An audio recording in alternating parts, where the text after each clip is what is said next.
First of all, I think your analysis was very straight line. History doesn't run in a straight line. Kid, you cannot tell your neighbor he is stealing ducks when you are stealing funds. As High Commissioner, I was wrong. As Charandas Prasad, I reacted naturally how any person would have. I did not come here for that kind of abuse. I did not come here for that kind of abuse. If you're going to go down that road, I'll walk off. But it's all okay once they're talking. If they weren't talking, I could not have been here today. You got ADHD. I got nothing. Calm down. I think I've done enough in terms of taking our team out of trouble from losing. Tomorrow, Taylor. That's good. I'm reading the script now, and the first person that comes to my mind to play a detective, Yes, but the an Chinese critic. erratic Mickey detective Rodriguez. is Mickey Rodriguez. Why an African slap an Indian? Why a man and slap a woman? No, you deal with that. You deal with that. We must encourage platforms like this because it brings together different people and allows for discussions to take place in our country on a multiplicity of fundamental issues. Gildarie, you apologizing for something you think I did is wrong. I don't want you to do that, and you should not have done that.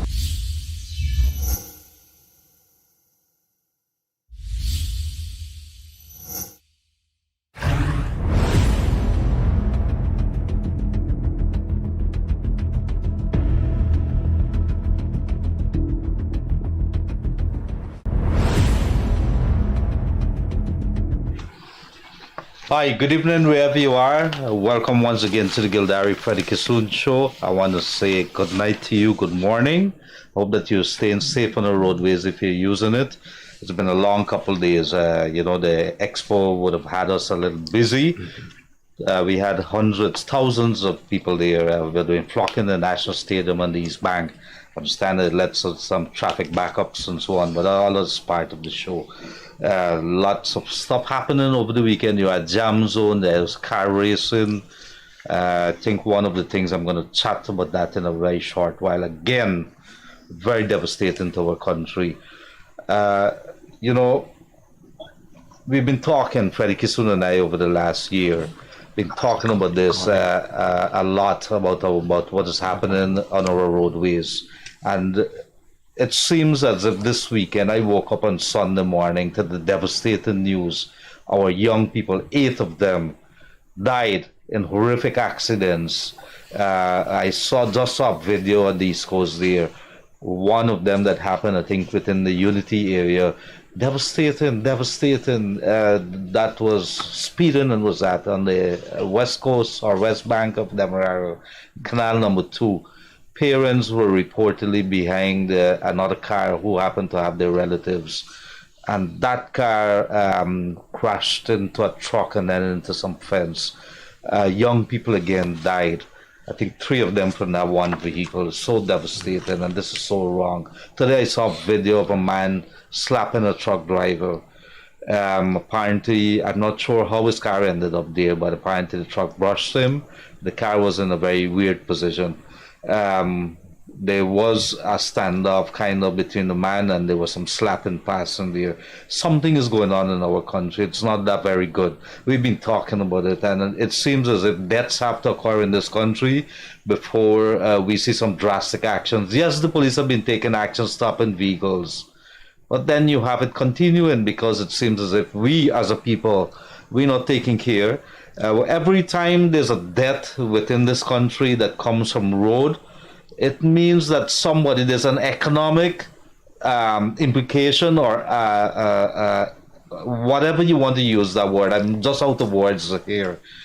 But whatever happens, somebody is going to be left alone, whether it's a mother, whether it's a wife, whether it's children who's going to be growing up without any a loved one there, without a breadwinner.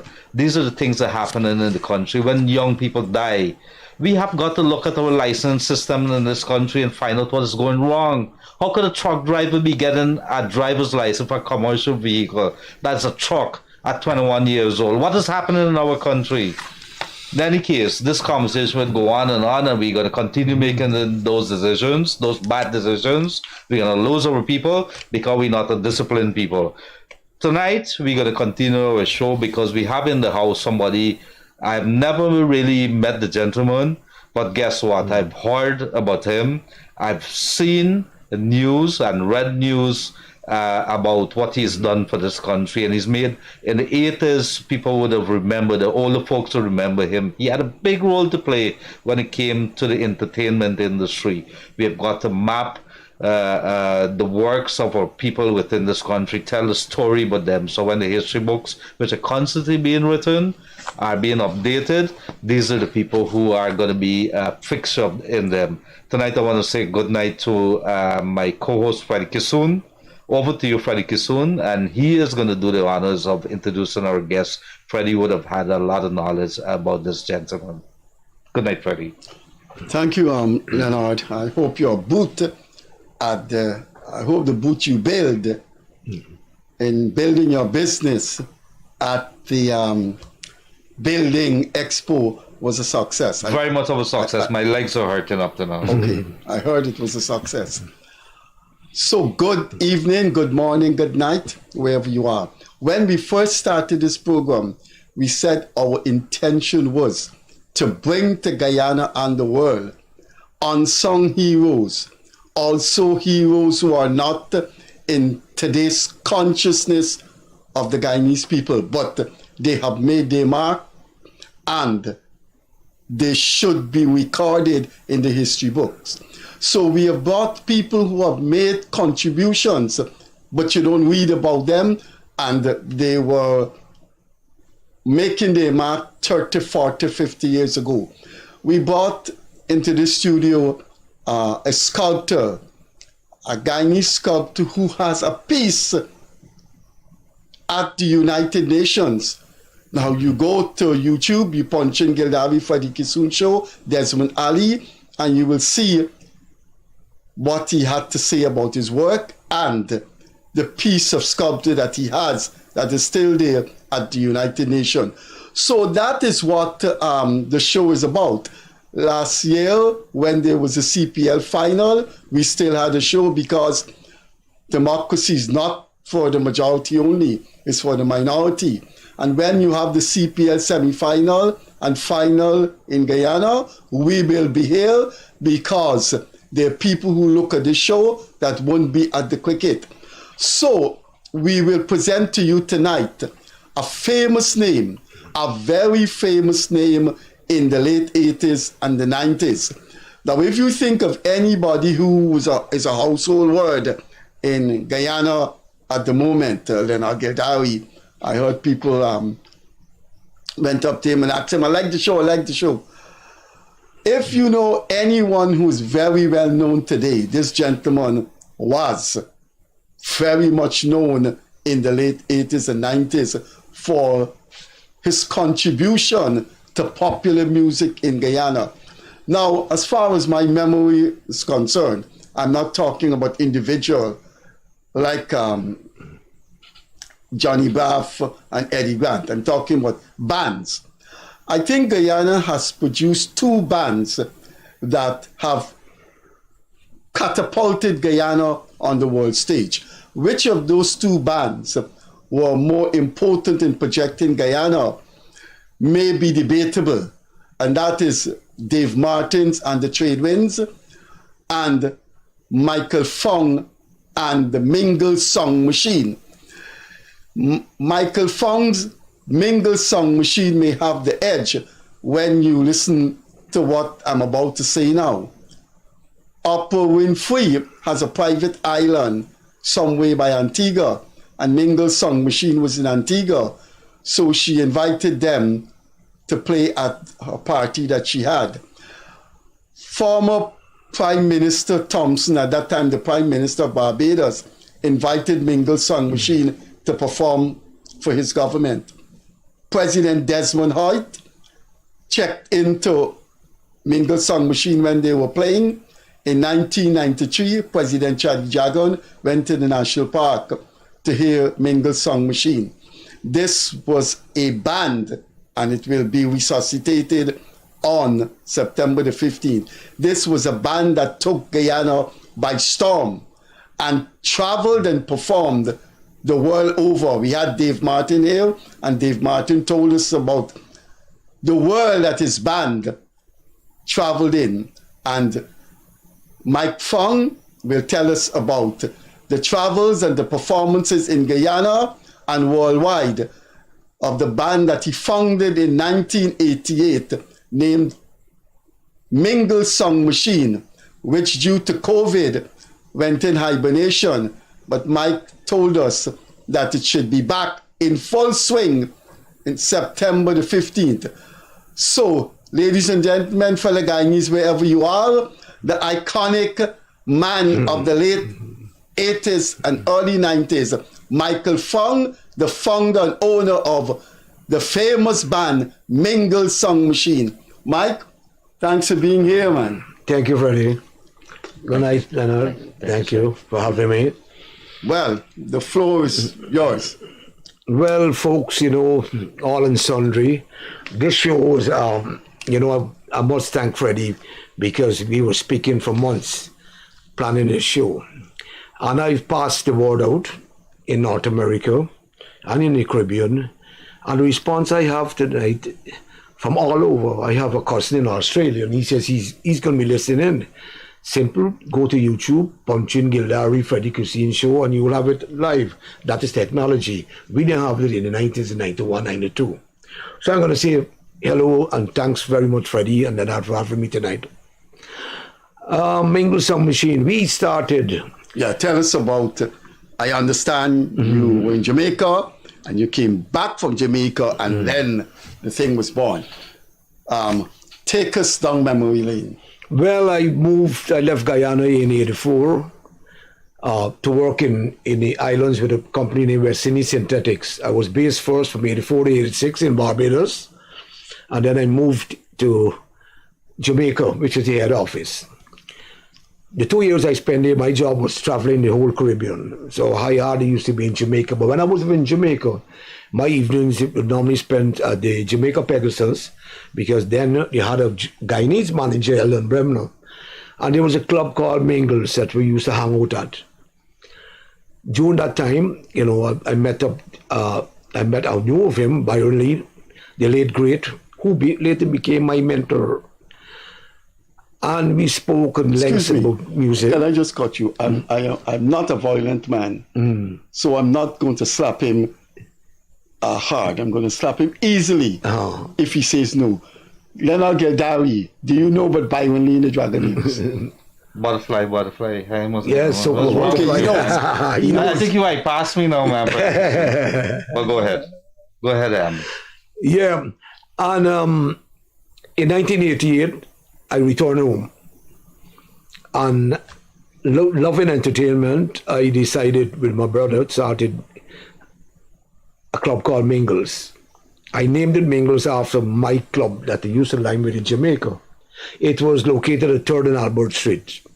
And I'm sure a lot of folks, once you pass the age of 45, 50, you remember Mingles Club at 3rd and Albert Street. It's a household name. I think I would say Belvedere was the only club that I would say better than Mingles for me.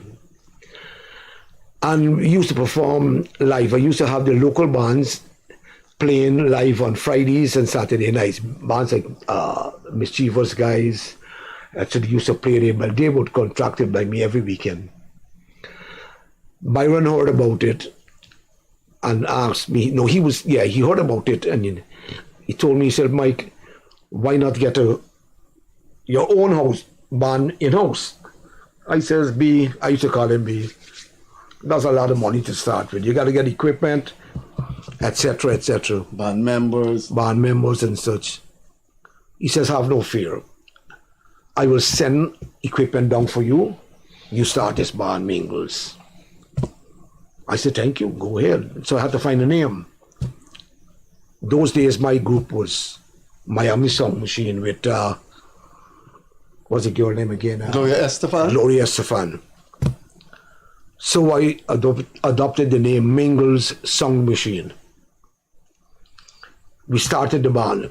And around 90, 91, 92, we started it. And we started playing in a club. Eventually, the band got better and bigger and better. And people it all good, the club. All good, the club. And folks started asking for functions to play at staff parties, weddings, etc. And we started doing it. And then one evening, the late, great former president of Guyana came with one of his ADCs, or one of his Ronald Austin, brought the then Minister of Foreign Affairs from Venezuela, who was on a visit here to Guyana. And they came the night, and they were blown away with it. This guy, he says, Mr. Fung, I love this band. In 14 days, I'm hosting one of the largest conference in Venezuela of all foreign affairs ministers from all the region. I would like this band to go to Venezuela and perform for me in Caracas. I said, Skipper, no problem. We're looking for this kind of exposure. Wow, boy, in 2 days, the man says, everything I have it here, everything you see here, I want it come straight there. I don't want, I said, well, we can rent equipment there. So he says, no, I'm going to send a plane for you. Wow. But those days, Venezuela, big no hell, you know, man. I said, wow, this is an opportunity. He says, yes. 2 to 3 days after, Ronald Austin approached me and says, the plane is coming. Everything is going. You're going to Caracas for 6 days. Boy, and that was it. Leonard, that was it. We took off in the plane with our equipment. You know, well, I took along a few folks. And we stayed at the Caracas Hilton, and we had a ball. That is our first show. And the response we got there, it prompted me to say, you know what, Mike? This band got to start touring. We performed there beautifully. Came back home, and I says, what? So I made contact with Byron. I told him how to transpire. He says, boy, this is magic, you must do it. He says, but Mike, if you can form your own band, I tell you, and you want to go ahead with it, you don't play an instrument. And I said, no. He says, well, you know, this is why Byron and Dragonair is wrong. Because I'm there. I live, eat, sleep, and drink with these guys when we tour. So you have to do something. He says, listen to me. You come to me in Jamaica. Come and spend 3 weeks with me, and I'll teach you song engineer. And that's how I got into it. I went there. I spent about over 3 weeks with Byron, and he taught me. And this is in the 90s? That is in the 90s. That is 93. Mm-hmm. And I decided, yeah, and I moved straight with the band. And we started touring. We started touring the first tour to Caribana. That's in Toronto. In Toronto, where, you know, and I got to thank bands like, especially Cannonballs of Linden. I remember those names. They led the way for us to perform in Canada. Boy, and we went to Caribana. And that was it. It was such a huge success. We performed there we performed in Toronto and Montreal. And also in Winnipeg. And that is how we got going in North America. In Guyana. Let me just show viewers. One of the leading newspapers in Venezuela wrote up about the tour of Mingles Song Machine. Well, this is in Spanish. Now, we're going to show some more pictures of young Mike Fung. But Gildarie? Yeah. In the 90s, when you would have started, what was one of the biggest parties that you would have played for in Guyana or events? And what was the crowd like? Okay, in the 90s, one of the biggest parties we started. Something that you remember, a memorable event. In Guyana, in the 90s that we performed, had to be around Mashomani time. Uh-huh. It had to be around Mashomani time. So there was a big party, a big event at the National Park or something? At the National Park, right. Yeah. I didn't get into promotion then, but I remember we played, for Mashomani. What was the crowd like? Oh, that was big, man. At Mashamani time, the crowd was over 15,000 people. Let me show our viewers an attendance at one of the performance of Mingles Song Machine. That's a top Guyanese show in 2000, it's about 2001. Wow, look at the people there. There's a lot of people there. Yeah, the Guyanese show 2001 at the Tourist Park. Well, if this was packed. Oh yeah, we had close to 7,000-8,000 because it was the venue couldn't really take more at Tourist Park, just around in front. Okay, Gildarie? Yeah, I want to bring you here, and then Freddie is going to bring you back into some of those memory lanes thing. We come currently, there's a lot of events in Guyana, and we see a lot of foreign artists coming here, and of course you got to bring relevance. Everything is context in Guyana. Yeah. Freddie is saying that very shortly, Mingles is going to be back in a big way. But I want to ask you, how is it going to work with the Guyana situation? Because we seem to have a tendency, some people say foreign-minded, we like a lot of foreign artists. Have you looked at the layout of the land, when I say layout of the land, as to what you think people would like, and do a kind of a study to see how you're going to do it, or you have what do you think?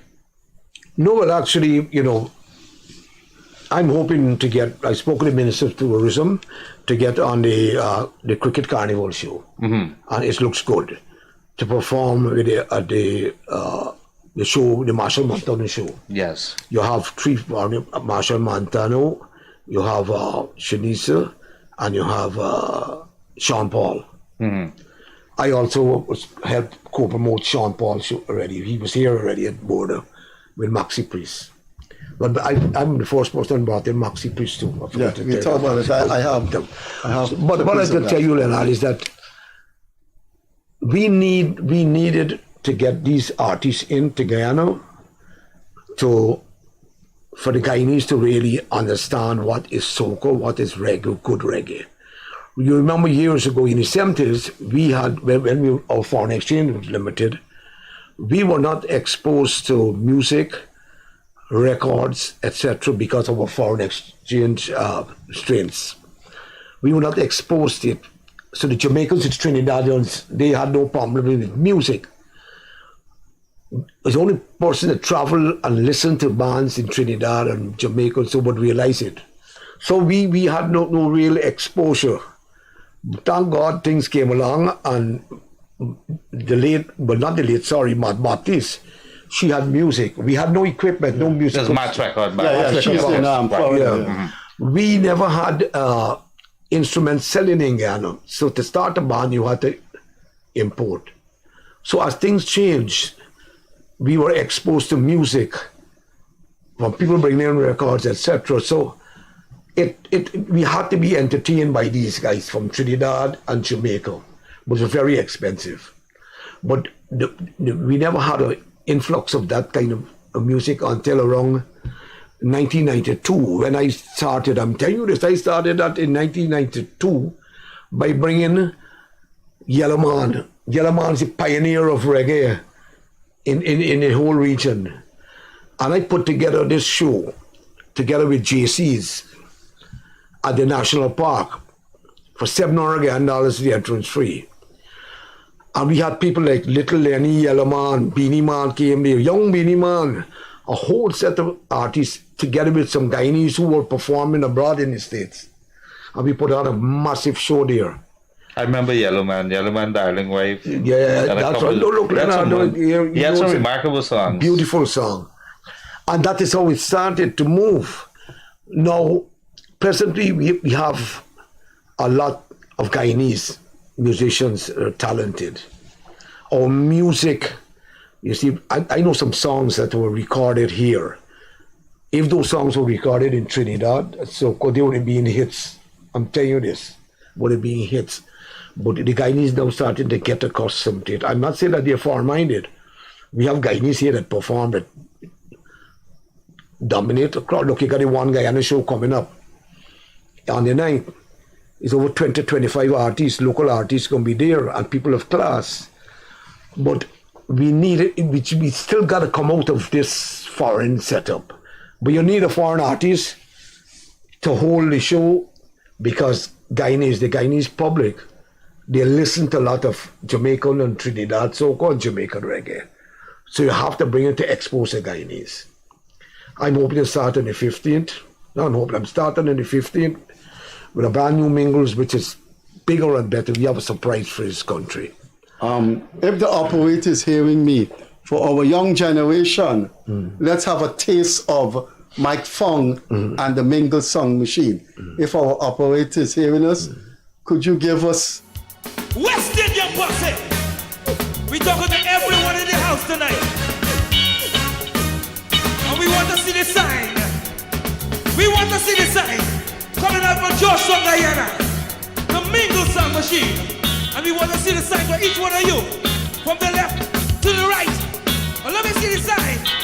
Let me see the sign. Want to see the sign? Let me see the sign. What's going on? West Indian posse, Guyanese posse, Trinidad posse, Antigua posse, Grenada posse. What's going on? We want to see the sign. Got to see the sign. Want to see the sign.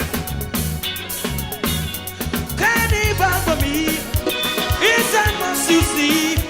West me from a slumber, makes me to a number. It's sweet time again to loosen me brain.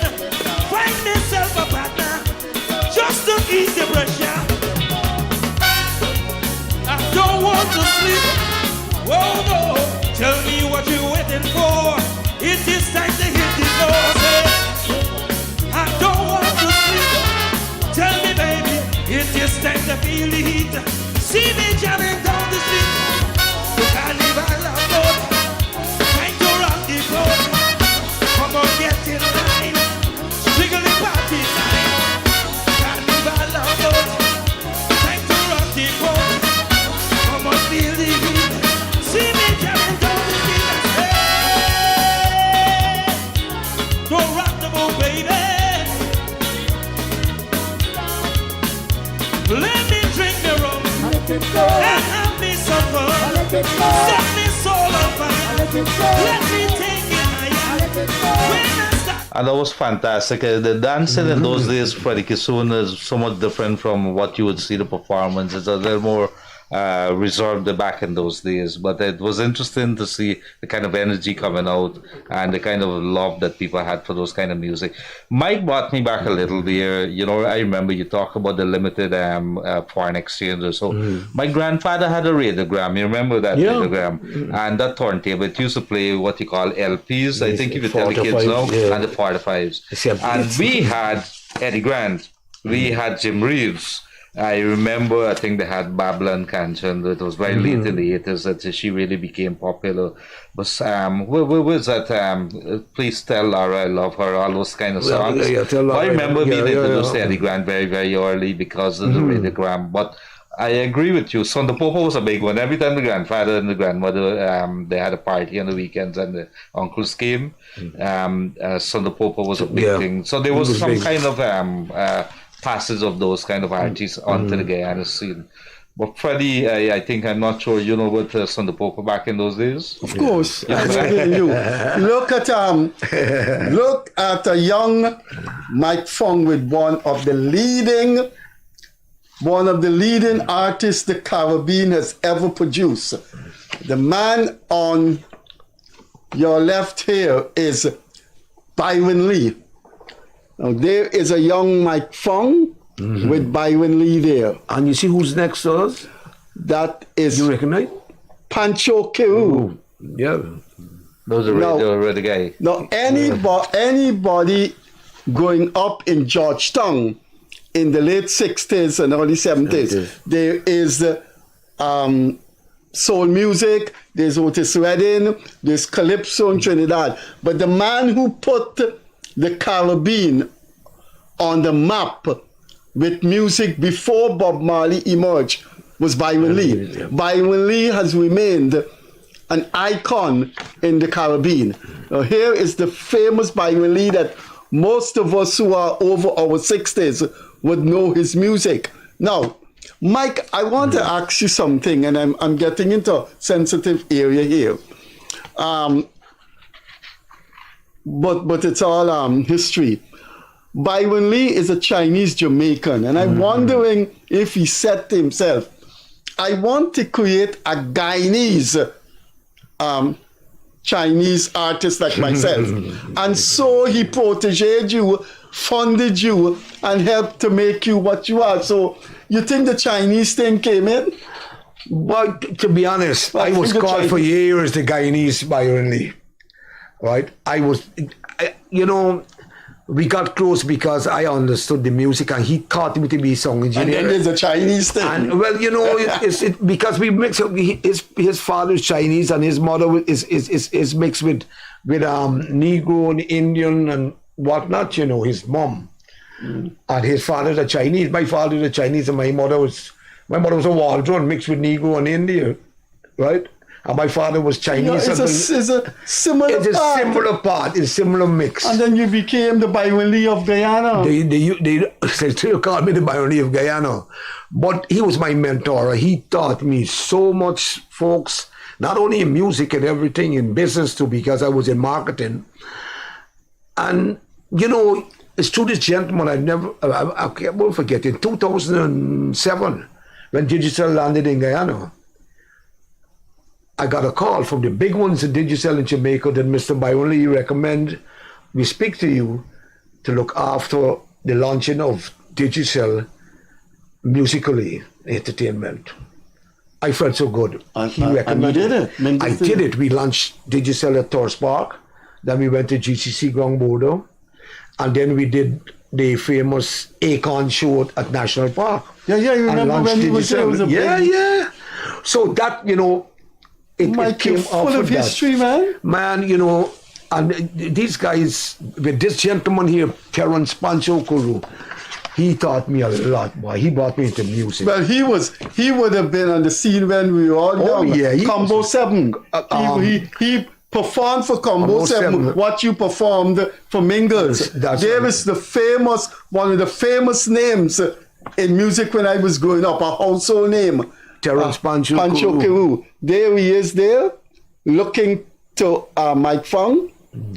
Now, here is a young Mike Fung and the band, Mingles Song Machine. I'm not sure. The light, check the light. The light is bad. You're not going to get it. Yeah, that's in New York. This is in New York. Yeah. I want to get into the people you have brought down here. Gildarie saying the light is bad. I wonder if you could see Shabarangs here. He brought down Shabarangs. Shabba was a big guy back in the 90s. When Mike Fung brought down Shabarangs was in his prime. Oh yeah, he was cleaning up the Caribbean. That's right. But Mike, I want to ask you, and coming more to the future here now.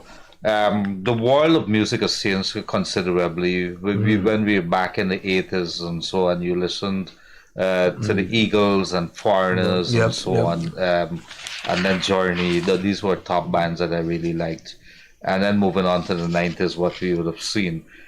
The 2020 is a different ball game altogether. You have the younger generation who may not very well know. What kind of music are you going to bring out to this new band? Well, I'm going to bring a mix to the music. I'm going to stay with my Byron Lee type of music, soca, with Rupi, with Destra, with some Marshall in soca. I'm going to bring that along with. I also have a chutney side in the band too. You must have that. For years, Mingles always had, we used to play some chutney and reggae. The dancehall type of music, I have to play it. It was for years because they have a section of the dancehall music. But now you have some very, very popular dancehall folks that's around that really come with some clean dancehall. We have I like this fight. word, clean dancer. No, Sean Paul and a couple of them, those guys, you listen to their music, you don't really, and even Shaggy, although you can listen to some, you know what they're saying, but it's cleaner, the cleaner version. So Mike, when I research your history, you brought down Yellow Man, Beanie Man, Buju Bantu, Bantons, Shabarangs. Shabarangs. Say Banton. Yeah. Buju Banton. Very good. Buju Banton. What's wrong? Did I say something? He said wrong? Bantu. Bantu, something. Bantu. I don't know. Something. Yeah. So do you realize that you expose Guyanese in the late 90s. Jamaican people need to know this. That's why you're here. Well, those do some you big know? names. There's promoters, a promoter. Yeah. But guess who Mike Fung brought down when I was growing up in Dublin Street? You didn't have Bob Marley then. You know who were the two biggest names in Jamaica and in the Caribbean singing reggae? Boris Gardner. Oh yeah. And you know what's the other one? Ken Lazarus. Orny Smith too. Yeah, but he was not. Tell us about. Oh yeah, I brought them in to do some shows. It was three: Ken Lazarus, Orny Smith, and we did it. I took them to Bartico. I took them to Burbies. We did the Culture Center. We did shows all over. And this was in the 80s or in the 90s? No, this is in the 90s. In the 90s? In the 90s, yep. Well, when you were walking as Mike Fung, or traveling around as Mike Fung in Guyana, Mingles, because remember the name Mingles, I used to post up on the posts, and so I see those things that they put on the cardboard with the name Mingles. Yeah, it's going to be here. Oh yeah, I'm traveling up the East Coast and there's a big signboard. So Mingles at Mangles.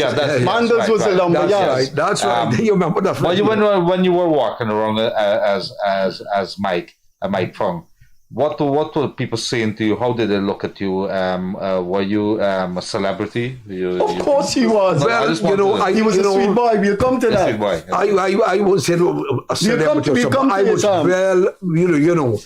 well known. Up to now, I can't walk anywhere. Mr. Mingles, you said Mr. Mingles, Mr. Mingles, and it's something that really is inbred in me. That the name with Ming, it's a household name in Guyana. And it helped me through the music because I'm in marketing up to now. I think we just took a rest in marketing. And I was working with the big companies in Guyana in marketing. Bank CIH and so on. I worked with Bank CIH in marketing. I helped launch the premium beer. And I also, my last function really in marketing is I was 1 year working with as a marketing consultant with Gaisuko to set up their day-to-day running of getting sugar to the small man around Guyana. And I enjoyed it to see how it is. And I would like to say big up to Mr. Saran, the CEO of Sing of Gaisuko. That was one of my last jobs that I did. And I'm proud of that because I've contributed towards my country. But Gildarie's pretty young, so he would not know. I understand the question, were you a celebrity? Everybody in the late 80s and early 90s, every weekend, it's Mike Fung and Mingles song. You ever went, Freddie Kissoon? You ever went to the man club? I never went anywhere. Somebody was asking, people were coming up and say, where's Freddie Kissoon at the stadium? And could we get on to Mike? I said, Freddie Kissoon is a very active social person, you're not going to find him. Could we get on to Mike? He's on a nightclub, man. He's on a nightclub. So you never saw, you have any picture of him dancing? No. Mike, I heard you had a reputation with the ladies when you were young.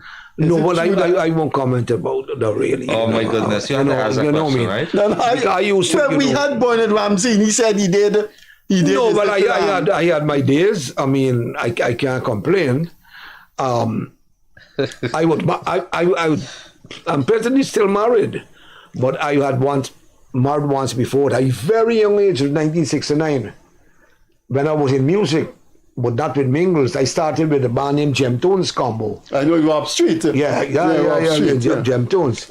So, and I was in marketing. I was selling insurance then, and it helped me tremendous. So I stayed on with marketing, and moving But around. then you would know the band Telstars. Oh yeah, Combo Telstar, 7, I the played Knights with of them. I played with Belvedere. them, yeah. Telstars, Combo 7, Chet and the Diamonds.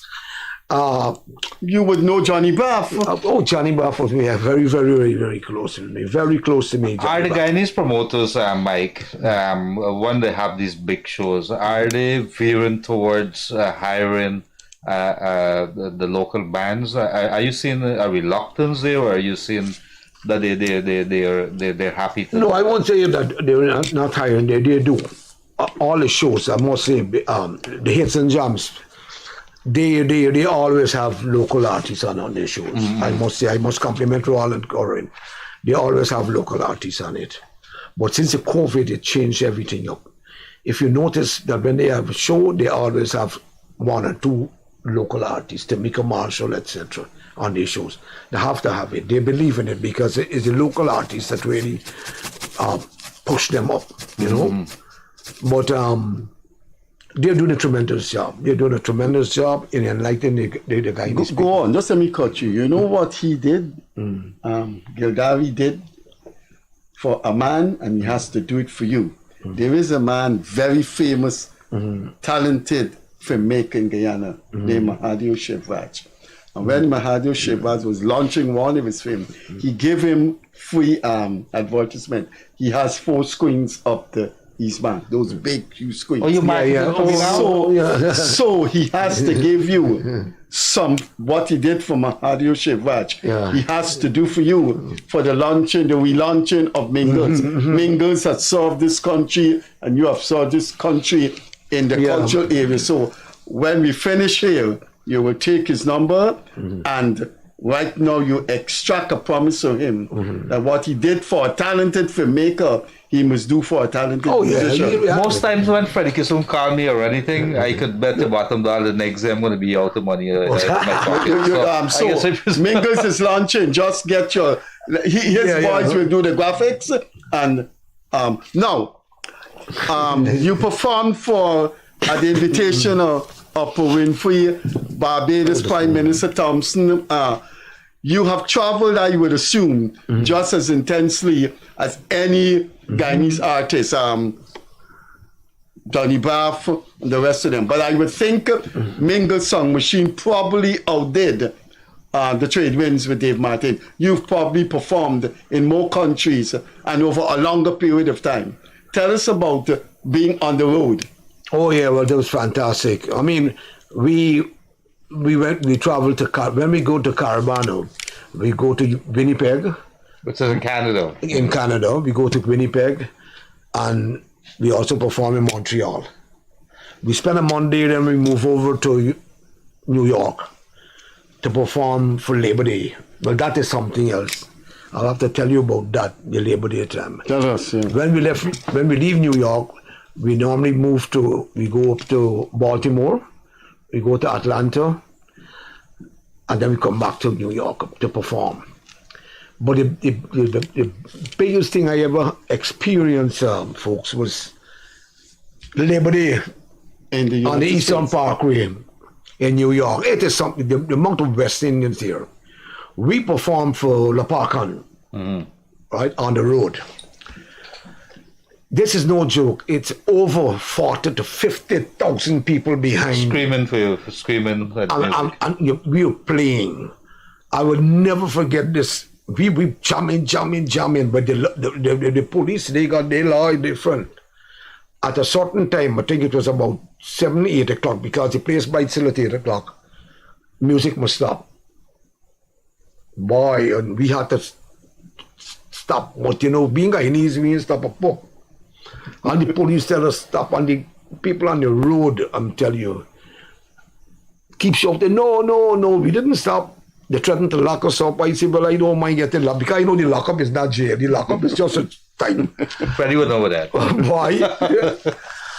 But here the biggest joke. The next year when we went back, the folks called us before we started playing, says, this is the band Jingles, right? That been here last year that caused a big uproar, right? The master Jingles, he couldn't remember Mingles. He says, I'm telling you this, I'm having 2 police officers next to you, Mr. Fung, by the mixing board to make sure when we have the award stop, to pull along the buttons and everything before we could go on the road. Because he said the crowd was so much and his wrestling there, you know, when they partying on the Eastern Parkway was something else.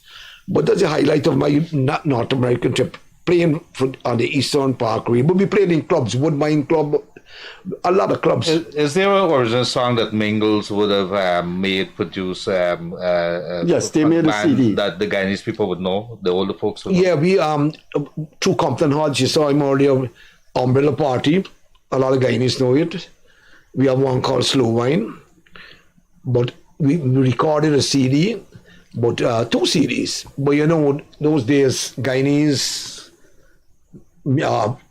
production wasn't really accepted about the place. It was Trinidad, Soca, Marshall, and all these guys. But I must tell you this, Marshall Montano, he's coming, every time he comes to Guyana, he asks me, because I brought him here when he was at age 14, with the Mighty Sparrow, you see, because I know Sparrow since the days with Cyril Shaw. Oh, interesting. So you bought Sparrow here too? I bought him here.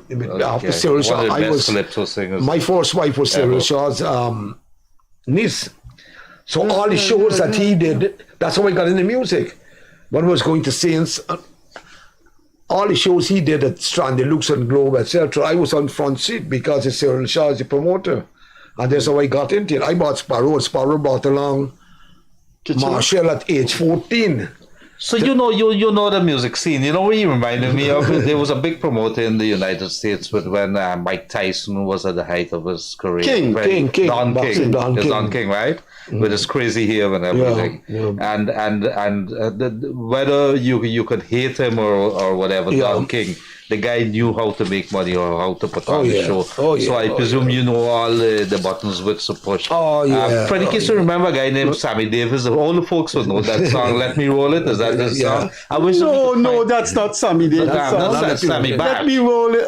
Sammy Bash. Sammy Bash. He was somewhere from Alexander Village, and I had met him a couple of years back when I was a Sammy big song. But I wanted to interview him because To Be Lonely. Yes. To Be lonely. Let Me Roll It is No, I didn't. Get out of here! I can't I remember Sammy Bash. Shabba Ranks. The light is good there. But Sammy Bash was an interesting fellow because he reminded me that it was very difficult to exist and to continue on the path. And when we see Mike Fung and the Mingles and so just for a couple of years and then you coming back, that tells me a story that about the man that you are, and I think that is the story that happened. You ever got a national award? No, I never got a national award. I fight up with that. You know, I have 2 awards presented by Hits and Jam and Odingo Lumumba for my contribution to culture, because the guys Hits and Raw and they came up. Hits and Jams as a youth man, Raw. In front of you? In front of me, because he grew up in a Looney Street, which is around the corner from where Mingles is. You grew up in this street here? In this street. Right. And he used to come as a youth man with his father at the club. So when they got into entertainment, I showed them 1 or 2 things, and I'm so proud of them now. But this is a far look. Shabba, Leonard Gildarie said the light isn't good. I don't know if the light is good. It might come out a little better from this because the other photograph. Look at the price. Mingles Song Machine bringing down Shabba from Jamaica. How much was that? $600. $600. Yeah. That would be about 3,000, 5,000 now. This is you and the head of BWI at that time welcoming Shabba Ranks to Guyana. Don Murray. This is a young sweet boy, Mike Fung. Yeah.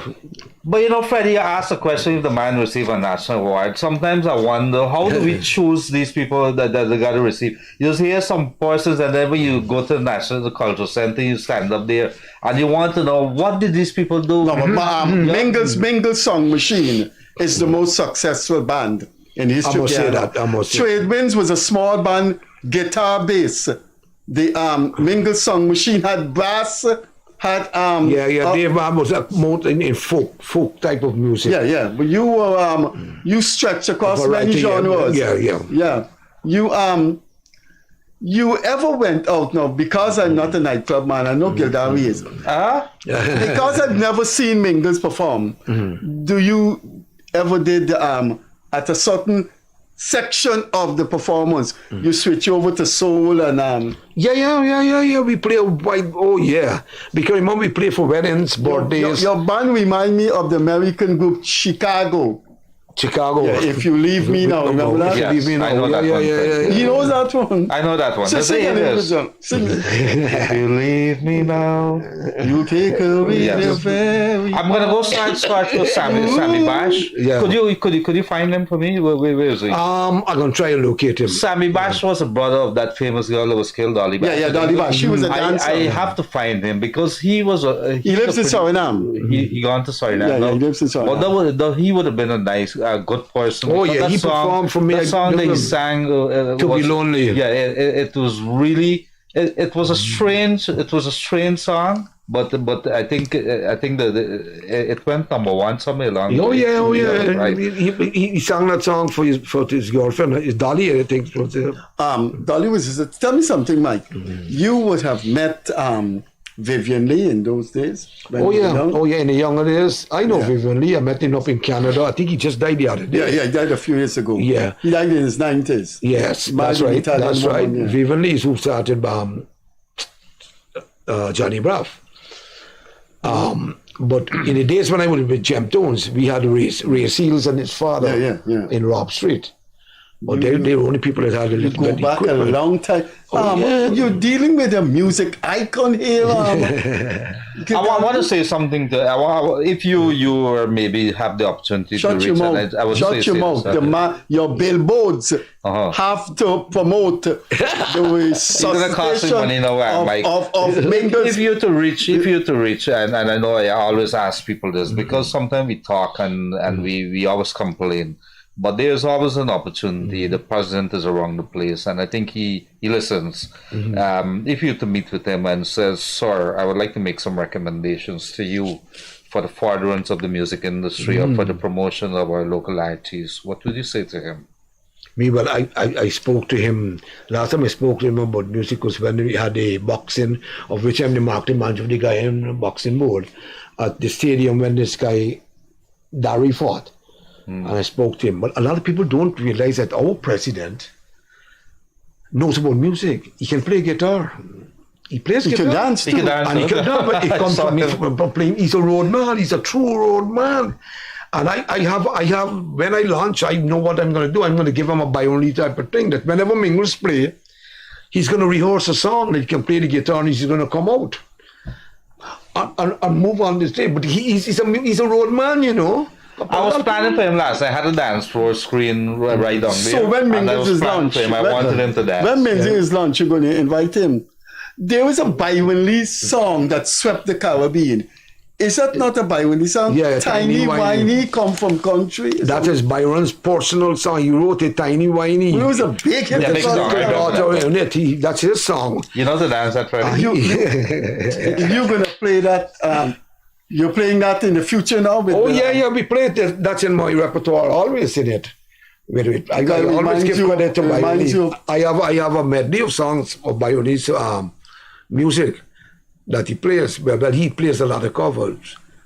Whenever it's carnival, he comes out with it. The 90s are really He was your godfather. When he died, you went to Jamaica? Yeah, I attended his funeral. He did a lot for me. He did so much. The Chinese connection. The shows that we have here in Guyana. Because it was Cyril Shaw who started Byron Lee coming. I remember I saw Byron Lee at Asa Cinema. The Many Moods of Lee.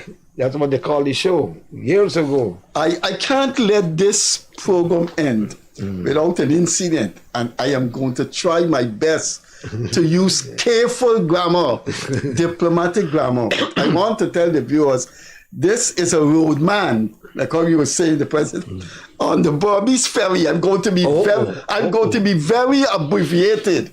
On the Bobby's Ferry. You abbreviated, Freddie Kissoon? I'm going to try to, on the Bobby's Ferry, a guy, we say if foreigners are listening, they wouldn't know what take your ice pass. A guy took his ice pass, Mike, he did some wrong thing, incident, and he told Mike, you know, I never sodomized a Chinese, and Mike let loose, but I just want to stop. I don't think the man knew that this was a road man. He think this was some businessman Chinese or what have you. And he went up to Mike and tell Mike, you Chinese, I never sodomized a Chinese man, but I got sodomized. Mike, I don't want to state what happened. But this is a road man, and I think the guy never felt it was probably some big shot Chinese man. But Mike, as we're going down, tell me about the Caribbean countries you like the best to perform in, except Jamaica. I know Jamaica is next to your heart after Guyana. Because of Jamaica Carnival. For Carnival, for soca music, right, it's Trinidad. Even Byron adopted the music from Trinidad. Trinidad has a wonderful audience. Because they soca really came out of Trinidad. No, but is there something that caused the people, because obviously they would have had some kind of mechanism or some kind of push from the government. Is there something that they have there? Well, it's carnival. From their carnival, they started, they party animals, Trinidadians. And they developed the soca. When you talk about reggae, it's Jamaica. By only, with Eleman and those guys that they started reggae. But Trinidad, to perform in Trinidad at Carnival is fantastic. We performed in, when I performed in Antigua for my Guyanese folks in Antigua, really loved, beautiful. Then we went from Antigua, we performed in Fort Ricardo, we performed in St. Kitts, we performed in Nevis, we performed in Barbados, Trinidad, Suriname, and I'm hoping now to do a widespread in the Caribbean. I have some plans to work along with a company to promote some products in the Caribbean and move the band along, because I know the Caribbean, Freddie. If it's one, you're talking about music, I worked 8 years as a marketing manager of West Indies Syntax based in Jamaica, and I traveled 26 islands a month. You heard that, Gildarie? 26 Caribbean islands each month. A month.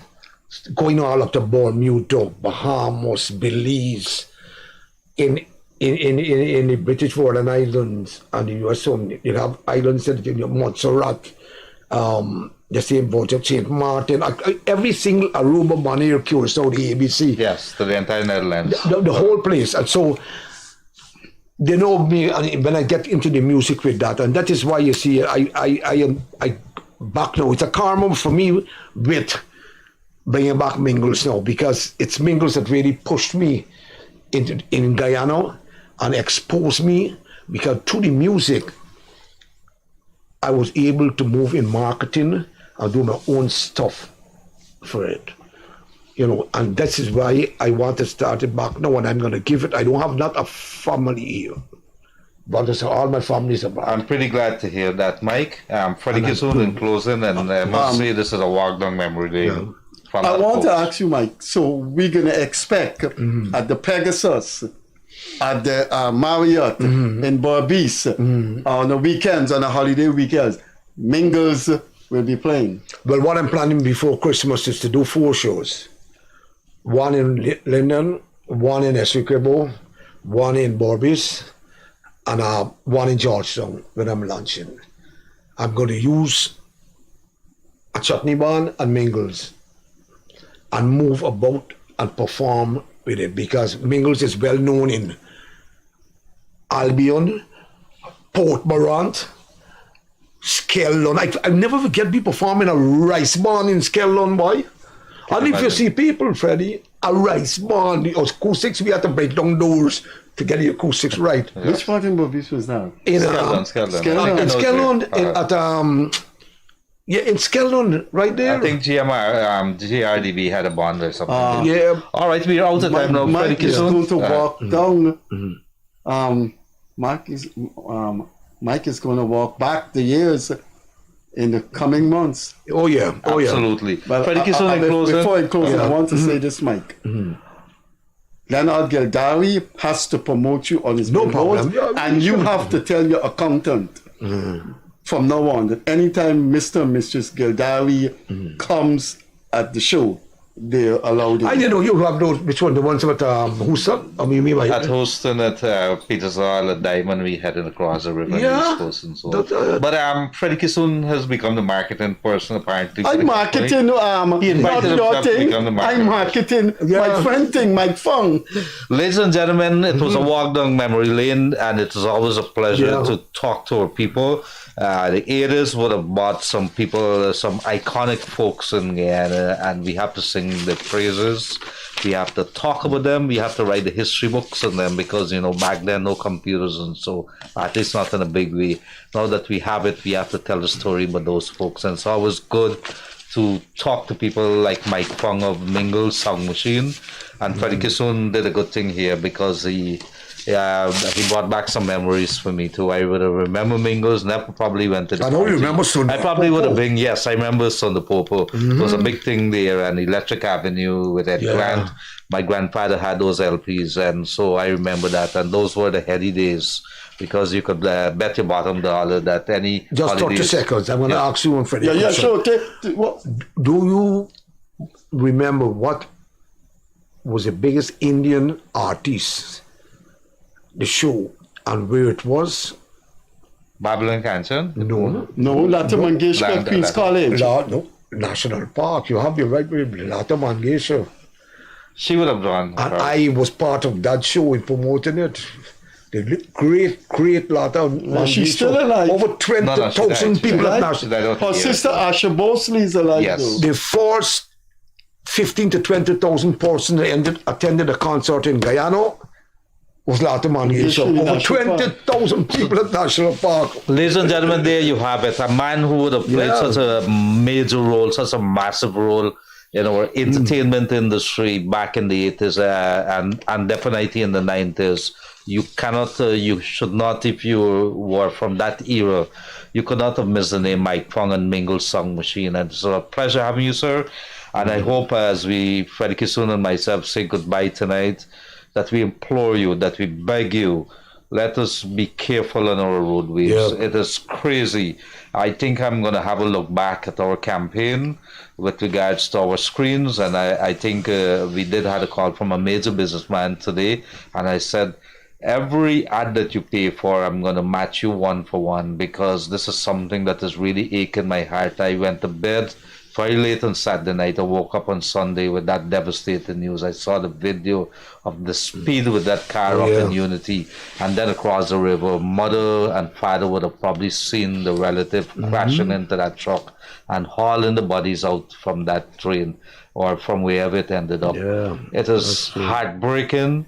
It is not very responsible of us. We have to do something. Take care. We're going to be back with you on Wednesday. I want to say thank you on behalf of myself and Freddie to our host, to our guest writer, Mike Fung of Mingles Sound Machine, rolling back the years. He's back. He's coming back. And you're going to be hearing from him very shortly. Have a pleasant rest of the night. Thank you, folks.